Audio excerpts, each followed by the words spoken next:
একবারের পর 2 দিন পর যখন এই ভিডিও ফুটেজ জনসম্মুখে প্রকাশ করা হলো, তারপর থেকে আমরা দেখেছি যে বুয়েট ক্যাম্পাসকে রাজনীতি মুক্ত বলা হয়, যেখানে কোনো ছাত্র রাজনীতি চালু নেই। আমরা দেখেছি সেখানে কেউ কেউ গুপ্ত সংগঠনের নেতৃত্বে যারা রয়েছে তারা ঢাকা বিশ্ববিদ্যালয় ক্যাম্পাসে এসে চরম আপত্তিকর মন্তব্য করেছে, যা সরাসরি রাজনৈতিকভাবে তারা মন্তব্য করেছে এবং এটি একটি রাজনৈতিক স্লোগান হিসেবে আমরা দেখব। আমরা অত্যন্ত শান্তভাবে আমাদের ছাত্র দলের সাংগঠনিক অভিভাবক জনাব তারেক রহমানের নামে যে কটূক্তি করেছেন আমরা অনেক কষ্টে হজম করেছি। আমরা সারা বাংলাদেশের আমাদের ছাত্র দলের নেতাকর্মীকে শান্ত রেখেছি, কিন্তু যদি আমরা এ ধরনের মব সৃষ্টি প্রতিনিয়ত চলতে থাকে, আমরা সবার সম্মুখে ঘোষণা দিচ্ছি ছাত্রদল শান্ত থাকবে না। সারা বাংলাদেশে প্রতিবাদ জানানো হবে, সারা বাংলাদেশের রাজপথে ছাত্রদল তার প্রতিবাদ জানাবে এবং সে কারণে এ ধরনের গুপ্ত রাজনীতির কারণে যদি বাংলাদেশ অস্থিতিশীল হয় তার পুরোপুরি দায়ভার জামাত শিবিরকে নিতে হবে। সংগ্রামী উপস্থিতি, আমরা ক্যাম্পাসে দেখেছি বিগত 5 আগস্ট পরবর্তী বাস্তবতায় ছাত্রদল দ্বারা খুব বড় ধরনের কোনো অনাকাঙ্ক্ষিত ঘটনা ঘটেনি। ঢাকা বিশ্ববিদ্যালয় সহ জগন্নাথ জাহাঙ্গীরনগর চট্টগ্রাম রাজশাহী বিশ্ববিদ্যালয় সহ বাংলাদেশের সকল শিক্ষা প্রতিষ্ঠানে সর্বোচ্চ ধৈর্য এবং সহনশীলতার রাজনীতি উপহার দিয়ে চলেছে বাংলাদেশ জাতীয়তাবাদী ছাত্র দল।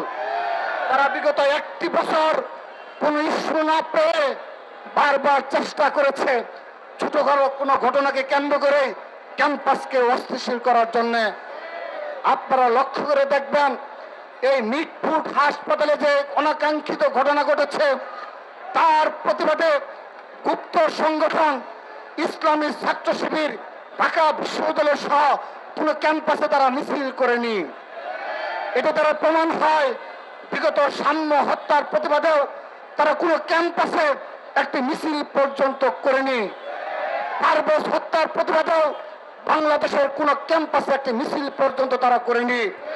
এটি দ্বারা প্রমাণ হয় 1971 সালে যেভাবে ছাত্র সংঘের ভূমিকায় অবতীর্ণ হয়ে বাংলাদেশের স্বাধীনতার বিরোধিতা করেছিল, মা বোনদের ইজ্জত সম্মান হানি করেছিল, সেই একই ধারায় তারা আজও গুপ্ত রাজনীতি অব্যাহত রেখেছে।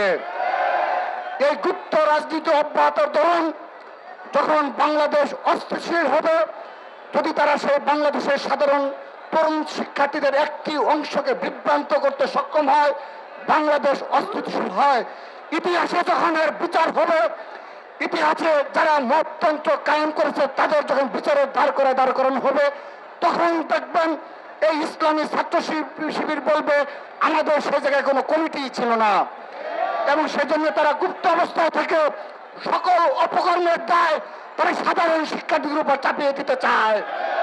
আমি সাধারণ শিক্ষার্থীদের সজাগ দৃষ্টি রাখার, জুলাই আগস্ট গণ অভ্যুত্থান সফল হয়েছে এই সাধারণ শিক্ষার্থীদের অকুতোভয় সংগ্রামের কারণে, সাহসিকতার কারণে।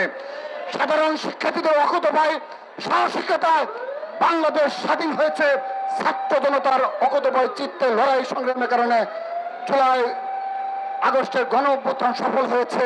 কিন্তু এই জুলাই আগস্ট গণ অভ্যুত্থানের 1 বছর পূর্তির পরও যে সকল এই ইসলামী ছাত্র শিবির ক্যাম্পাসে গুপ্ত রাজনীতি করে আমাদের সর্বোচ্চ সাংগঠনিক অভিভাবক, ছাত্র দলের সর্বোচ্চ সাংগঠনিক অভিভাবক, বাংলাদেশের লক্ষ লক্ষ ছাত্র সমাজের অহংকার বিএনপির ভারপ্রাপ্ত চেয়ারম্যানকে নিয়ে যে কটূক্তিমূলক রাজনীতির উপহার দিল, আমরা বলতে চাই তার জবাব ছাত্রদল অক্ষরে অক্ষরে একসময় দেবে ইনশাআল্লাহ। এই গুপ্ত সংগঠনের নেতা কর্মীরা তারা রাতের অন্ধকারে যে মিছিল করেছে, সেই মিছিলে এই সরকারের কোনো ব্যর্থতা তারা দেখে না, তারা এটিকে একটি রাজনৈতিক ইস্যু বানিয়ে আমাদের সর্বোচ্চ সাংগঠনিক অভিভাবক, যিনি বিগত 17টি বছর দেশের বাইরে অবস্থান করছেন এবং বাংলাদেশের গণতন্ত্র পুনরুদ্ধারে সাহসিকতার সহিত নেতৃত্ব দিয়ে চলেছেন, তাকে জড়িয়ে যে রাজনৈতিক সুস্থতা বহির্ভূত বক্তব্য রেখেছে, এটি দ্বারা প্রমাণ হয় এই নির্দলীয় সরকার ইতিমধ্যে তার নির্দলীয় যে রূপ, সেই নির্দলীয় রূপ হারিয়েছে। আমরা স্পষ্ট করে বলতে চাই, সর্বশেষ এক দুইটি ক্যাম্পাসে যে ধরনের রাতের অন্ধকারে মব সৃষ্টির পায়তারা করা হয়েছে, তার পেছনে অবশ্যই এই নির্দলীয় সরকারের প্রত্যক্ষ এবং পরোক্ষ ইন্ধন রয়েছে।